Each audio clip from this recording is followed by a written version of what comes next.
First, let's start from scratch by creating an empty Cubase Pro project. Go to Studio, then Audio Connections.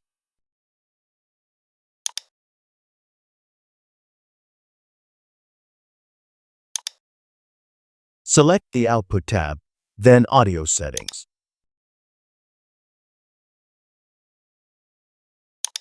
Click on Control Panel, then under Input Ports, select your microphone.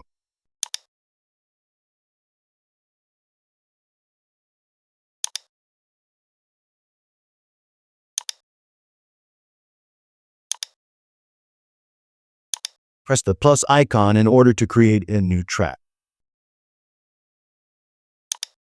Under Audio Inputs, select your microphone device, then click Add Track.